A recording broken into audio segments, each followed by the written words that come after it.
Hey, what are you still doing awake? Well, I mean, it's pretty late, and I told you I wasn't going to be back from work for a while. What's that? Yeah, everything's fine at work. Just trying to get caught up on all the projects we have right now. But next week I get that day off to make up for it, so that should be nice. Maybe we could even plan a little outing since I won't have to work. Oh, for now, though, I think we both need some rest. I'm just going to get cozy next to you. That's better. Oh, I see you're using your speakers to help you get to sleep. That's good. But it does beg the question, why are you not actually asleep yet? You were waiting for a story. Oh, you know I can't read a story every single night, right? Alright, I guess I could do one tonight though, even though it is pretty late. Alright, here, you get tucked in. You can come lay on my chest like usual, and let me grab our storybook. Okay. Alright, well, since you already picked some music for the background, I think I should pick the story. How does that sound? Okay, good. Let's see. How about this one? Yeah, The Emperor's New Suit. I remember reading this when I was a kid, but I haven't read it since then, so should be pretty light reading for you to fall asleep to, though, so. Alright. Go ahead and close your eyes. I want you to be nice and relaxed so you can get some sleep. There you go. The Emperor's New Suit. Many years ago, there lived an emperor who loved new clothes so much he spent all his money on being well dressed. All he ever thought about was the pleasure of showing off a new suit. He had a coat for every hour of the day and was always in his dressing room. One day, two swindlers arrived in the emperor's city. These dishonest men declared they could weave the finest cloth imaginable, and, what is more, the clothes they made would be invisible to anyone who was stupid or unfit for their job. How wonderful, thought the emperor. I must have a suit made from this fine new cloth. He gave the swindlers a large sum of money. They set up weaving looms and pretended to be very hard at work, but actually they made nothing whatsoever. Their looms were empty. I would very much like to know how the weavers are getting on, thought the emperor.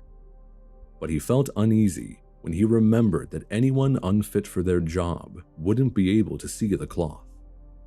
He decided to send his best minister. The good old minister went into the room where the swindlers sat at empty looms. Heaven preserve us, he thought. I cannot see anything at all. But he didn't say so. The dishonest men asked him to come close and admire the exquisite pattern they were weaving. They pointed to the empty looms. Oh dear, thought the poor old man. Am I stupid? Am I unfit for my job? Everyone in the city has heard about this cloth, and they will all laugh at whoever cannot see it. I mustn't let it be known that it is invisible to me. Haven't you got anything to say? Asked one of the swindlers, pretending to weave. Oh, it is exceedingly beautiful, replied the old minister. I shall tell the emperor so. Yes, said the clever swindlers, and they talked about the pattern. The minister saw nothing, but listened carefully, so that he could repeat their description to the emperor. Now the swindlers asked for more money, silk and gold cloth, saying they needed it for weaving. They kept all the goods for themselves and spent the money on food and drink. Not a thread came near the loom. The emperor sent another honest courtier to ask the weavers whether the cloth was nearly finished. Like the old minister, the courtier looked and looked, but could see nothing, as there was nothing to be seen. "Is it not beautiful?" asked the two swindlers. "I am not stupid," thought the courtier, "so I must not be fit for my important job. Oh dear, I must not let anyone know." He praised the fine pattern, then reported that the cloth was excellent and nearly ready. At last, the emperor went to see the cloth for himself. "Is it not magnificent?" asked the minister and the courtier who had been sent before. They pointed to the empty looms, for they imagined the others could see the cloth being woven. "What is this?" thought the emperor. "I don't see anything at all. Am I stupid? Am I unfit to be emperor? This is terrible." He turned to the dishonest weavers. "Your cloth has our most gracious approval," he said, nodding contentedly. All the emperor's attendants saw nothing, but all said, "It is very beautiful." They suggested he wear the magnificent new clothes at a great procession later that month. The swindlers pretended to work all night before the procession. They lifted imaginary cloth from the loom, snipped about in the air with big scissors, sewed with needles that had no thread, then said at last, "The emperor's new suit is ready."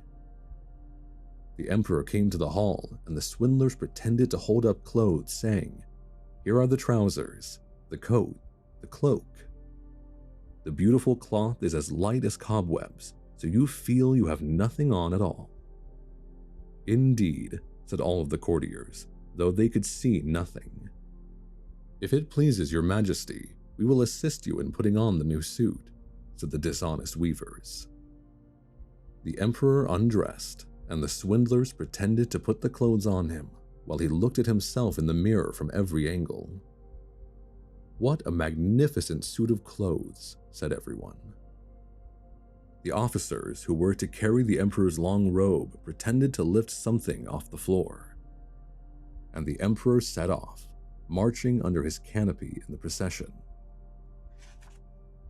The crowds lining the streets praised the new suit. They didn't want their neighbors to know they couldn't see it. Then suddenly, a young child called out, "The emperor has no clothes on." One after another, more and more people whispered what the child had said. "He has nothing on," they all cried at last. The emperor kept marching, though he feared the people were right. The end.